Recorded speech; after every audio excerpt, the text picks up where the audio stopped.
Conversamos a esta hora con el subsecretario del Interior, Víctor Ramos, que está conectado junto a nosotros. Subsecretario, ¿cómo está? Muy buenas tardes. Muy buenas tardes. ¿Cómo están ustedes ahí en el estudio? Hola. Súper bien, Hola, subsecretario. Qué subsecretario, ¿cómo le bueno va? poder conversar con usted. Lo vi hace un ratito en una suerte como de Lollapalooza de subsecretarios. Estaban todos ahí presentes en un punto de prensa a propósito de las medidas de seguridad para el 18 de septiembre. Estamos hablando de las medidas de seguridad para el tipo de lamentables incivilidades que a veces pueden ocurrir en esa fecha, o también involucran a delitos un poquito más graves, entendiendo la connotación de seguridad en la que estamos actualmente. Me alegro que podamos dar una imagen como la que usted señala. La de Lollapalooza de subsecretarios. La dejo que la patenten. Sí, le agradezco porque no sabíamos que podíamos lucir tan bien como con estas tenidas. Pero sí, efectivamente estamos trabajando por un 18 seguro, que es lo que hemos dicho, y para eso reunimos a todos los servicios que están involucrados en que estas fiestas patrias transiten de la mejor manera. Queremos que la familia chilena pueda disfrutar con alegría, pero no vivir ningún tipo de tragedia. Y eso implica mucho trabajo y miles de funcionarios desplegados a lo largo de todo Chile para poder resguardar las fiscalizaciones y también que las ciudades puedan responder desde el transporte, carreteras, centros de salud, sistemas de emergencia, pasos fronterizos y tantos otros servicios que son fundamentales para que todos puedan disfrutar de la manera más tranquila posible. Ahora, subsecretario, y un poco el contexto en el que estamos viviendo, ¿no? O sea, insisto, hay fiestas patrias en donde lamentablemente hay ciertos delitos o ciertas incivilidades que aumentan. Por ejemplo, conducir en estado de ebriedad, situaciones de violencia que se pueden derivar del consumo justamente de alcohol o de sustancias, pero si estas medidas también involucran el controlar actividades un poquito más graves, ¿no? Que pueden ir desde el aumento del tráfico de drogas hasta situaciones de violencia protagonizadas en lugares públicos por el crimen organizado. ¿Es un plan integral en ese sentido o concentrado principalmente en la conducta de los ciudadanos civiles que se pueden descontrolar en el marco de la fiesta? El subsecretario de Seguridad dio cuenta de un dispositivo que va a estar concentrado en los principales centros, digamos, de reunión, ¿cierto? Ramadas, fondas, tenemos la Pampilla en Coquimbo, tan representativa, ¿cierto? Alejo Barrio, el Parque O'Higgins. En esos lugares vamos a tener cuarteles móviles, comisarías móviles que estarán disponibles para que la ciudadanía pueda concurrir a ellas en caso de sentir que hay algún tipo de ilícito que denunciar o cualquier tipo de problema que pueda ocurrir. Pero también Seguridad ha señalado que no van a descuidar los barrios comerciales, los barrios, digamos, más bohemios, y también los sectores de población, ¿cierto?, donde en años anteriores hemos tenido que vivir mayores tipos de conflictividades, como riñas. Estas fiestas lamentablemente se producen incivilidades como esas que terminan desencadenándose en homicidio.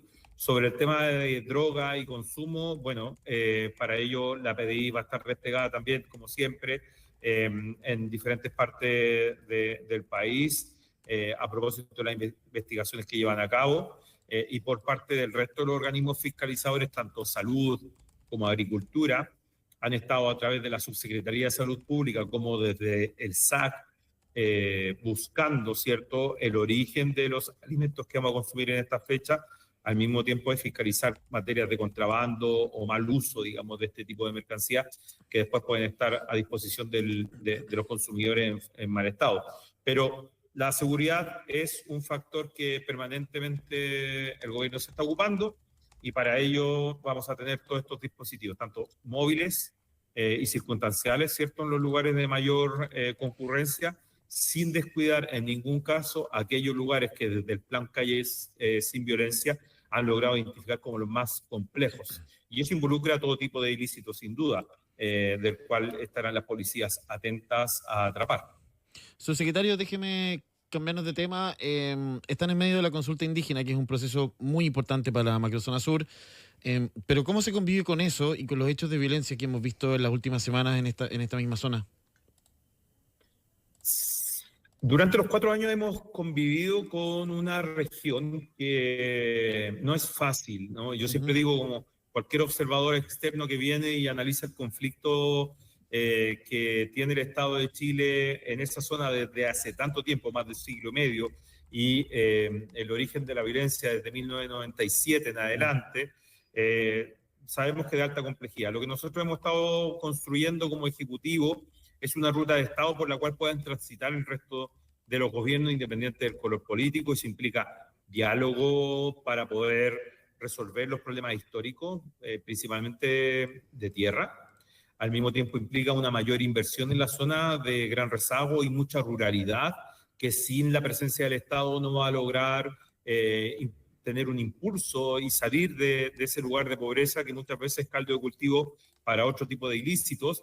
Y en un tercer lugar, ¿cierto?, la seguridad, que ha sido fundamental a través del fortalecimiento de las herramientas del Ministerio Público, con mayor inversión para capacidades investigativas que permitan llevar a la justicia con buenas pruebas a quienes llevan a cabo todo tipo de actos muy asociados al crimen organizado, al robo de madera, con condenas importantes durante estos años, y al mismo tiempo un estado de excepción que ha permitido que la inversión vaya circulando por las provincias, digamos, más difíciles que nos tocó administrar al inicio, que es Arauco y Malleco.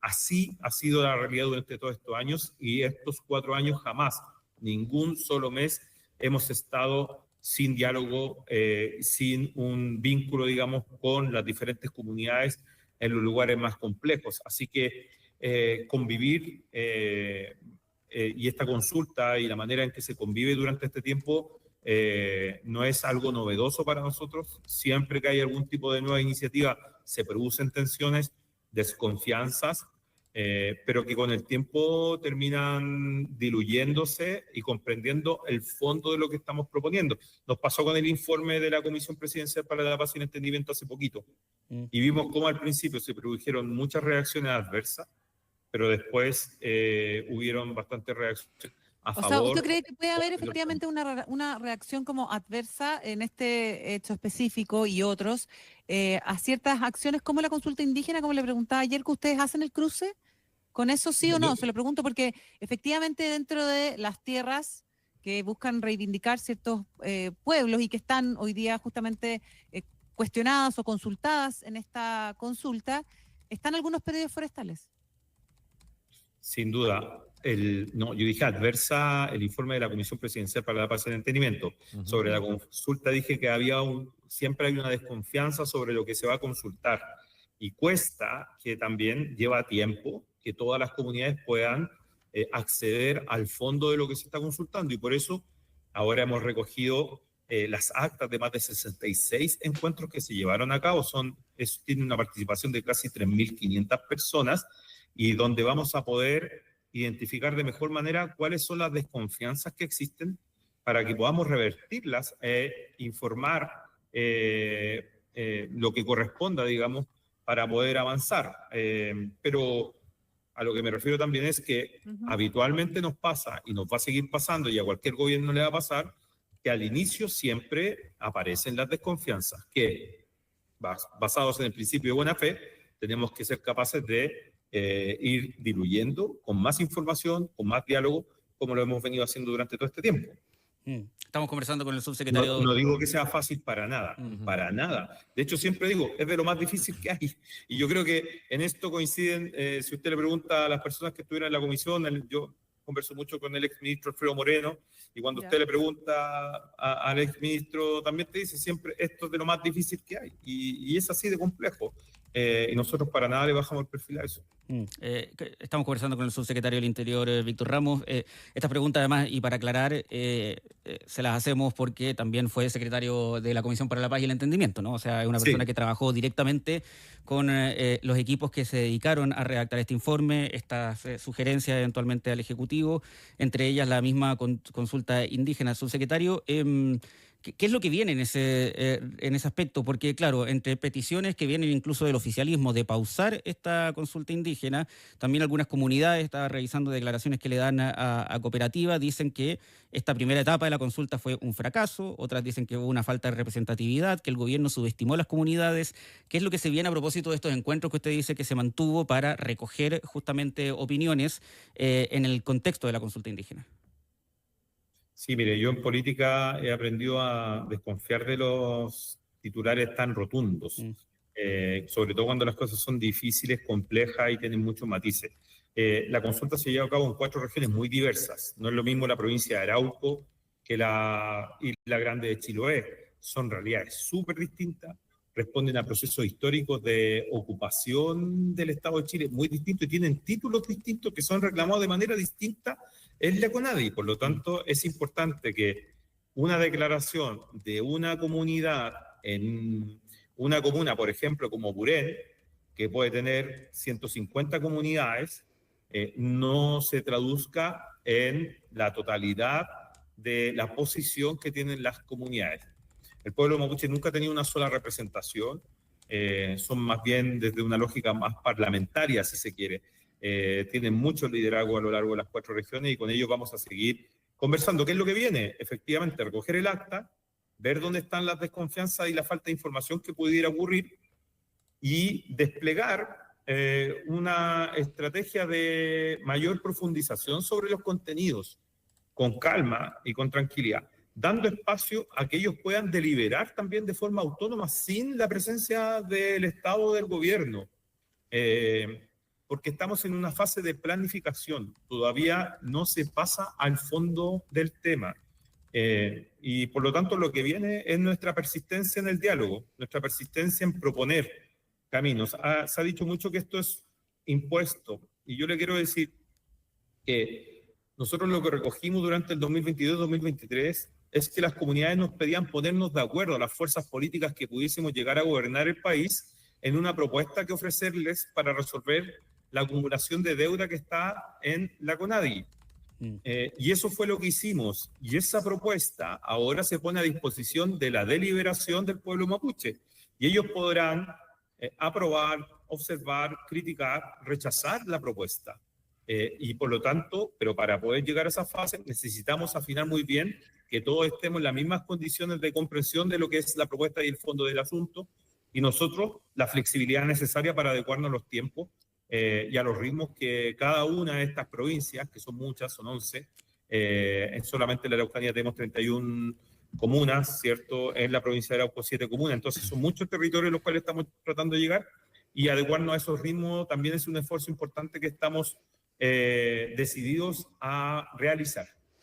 Subsecretario, antes de despedir, y quiero aprovechar de preguntarle su opinión respecto a algo, el concepto de paz social, que se ha instalado harto durante los últimos días. El esposo de Evelyn Matei, Jorge de Sormó, aseguraba que si ganaba José Antonio Kast no iba a haber plan paz social porque la izquierda se iba a levantar en contra de su gobierno. Hoy día en la mañana la secretaria general del Partido Republicano, Ruth Hurtado, aseguró en esta misma radio que el gobierno de oposición que fuese, si es que gana la oposición las próximas elecciones, la izquierda iba a intentar derrocarlo. Usted en el año 2019 era militante de Convergencia Social y fue de los militantes que respaldó al ahora presidente Gabriel Boric en la firma del Acuerdo por la Paz y la nueva Constitución. En ese contexto, entendiendo sus propias vivencias y su militancia, ¿qué le pasa cuando escucha este tipo de declaraciones? Creo que son 2 tipos de declaraciones, una sobre el tema de la paz social y otra tiene que ver con la izquierda, que es lo que están planteando, ¿cierto? Me parece que en esta última es bastante sin fundamento, digamos, la crítica. El presidente Gabriel Boric ha sido un liderazgo que en este país siempre se la ha jugado por canalizar los conflictos sociales por la vía de las instituciones y la democracia, y lo ha hecho en los momentos más difíciles de la actual oposición. Y para eso hay que tener coraje y valor político. Y por lo tanto, no es cierto, no carecen de fundamento aquellas declaraciones que dicen que un sector no va a dejar, como el nuestro, no va a dejar gobernar a otro sector, cuando el presidente es de las máximas ejemplos, digamos, de esfuerzos políticos por producir caminos institucionales por la vía de la democracia, cuando la oposición ha estado en serios problemas de gobernabilidad. Y en cuanto a la paz social, yo creo que es algo deseable por todos que efectivamente esa senda de contradicciones, conflictos que tienen las sociedades se canalicen a través de las instituciones y la democracia, pero hay que estar permeables a escucharlas y atenderlas, y eso es lo que hemos hecho durante todo nuestro gobierno. no es fácil estar, en este caso, como estamos hablando de la consulta, no es fácil estar todo el día escuchando el malestar acumulado de las comunidades, pero hay que hacerlo para poder encontrar una salida. Hay que persistir en el diálogo, así lo hemos hecho con diferentes tipos de acuerdos transversales que se han logrado, para que se produzca mayor cohesión social a través de la distribución y la justicia, porque en el fondo nosotros creemos que el crecimiento llega cuando una sociedad está más cohesionada, cuando tiene una mejor distribución del ingreso dentro de su economía, y eso a la larga repercute en que podamos ver cifras como las que estamos viendo, donde la economía vuelve a crecer, donde aumentamos las exportaciones, y donde lideramos formas distintas a desarrollarnos a las que nosotros habíamos heredado, como desde la estrategia de litio, hidrógeno verde y tantos otros acuerdos más que estamos llevando a cabo. Así que creo que todos estamos preocupados por la paz social de nuestro país, y eso se logra a través de desarrollo con cohesión, con distribución, que dinamice la economía en el mediano y largo plazo. Víctor Ramos, subsecretario del Interior, le queremos agradecer estos minutos para conversar con nosotros en Infinita. Seguimos actualizando obviamente también el plan de seguridad de cara al 18 de septiembre. Que esté muy bien. Muchas gracias. Gracias. Muchas Hasta gracias a luego. ustedes. Que esté muy Chao, bien. subsecretario. Muy bien, subsecretario. Un abrazo.